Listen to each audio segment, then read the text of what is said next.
యేసుక్రీస్తు నామంలో బెతస్తా విడుదల పరిచర్య తరపున మీకు ప్రేమపూర్వకమైన వందనాలు. ఈ దిన వాక్య ధ్యానము, ఆయన నీతిని న్యాయమును ప్రేమించుచున్నాడు, లోకము యెహోవా కృపతో నిండి ఉన్నది. కీర్తనల గ్రంథం 33వ అధ్యాయం 5వ వచనము. న్యాయవంతులు దేవునిని ఎందుకు స్తుతించాలి అనే దానికి మరిన్ని కారణాలు ఈ అధ్యాయంలో వ్రాయబడి ఉన్నాయి. ఆశ్చర్యకరమైన సుందరమైన దేవుని కార్యాల్లో ఆయన ఉపయోగించిన ఆయన వాక్కు, ఆయన యొక్క విశ్వసనీయత, నీతి న్యాయాలు, ఆయన కృప, ఆయన బలప్రభావాలు ఈ అధ్యాయంలో 10-11 వచనాల్లో మరో కారణంగా కనిపిస్తూ ఉన్నాయి.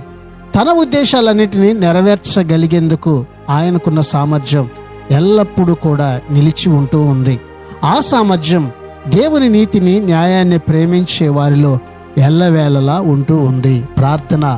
మమ్మలను మిక్కిలిగా ప్రేమించిన మా ప్రియ పరలోకపు తండ్రి, మా మంచి యేసయ్య, మరొక నూతన దినాన్ని మాకిచ్చినందుకు నీకు వందనాలు, స్తోత్రాలు చెల్లిస్తూ మేము ఎల్లవేళలా నీతిని న్యాయాన్ని ప్రేమించొచ్చు, నీ కృప వెంబడి కృప చేత బలపరచబడి ముందుకు కొనసాగే ధన్యతను ఇదిగో ప్రభువా ఈ దినాన్ని నీ ప్రజలందరికీ మీరు ప్రసాదించుమని యేసు పరిశుద్ధ నామంలో ప్రార్థించి అడిగి వేడుకుంటున్నాము తండ్రి. ఆమెన్.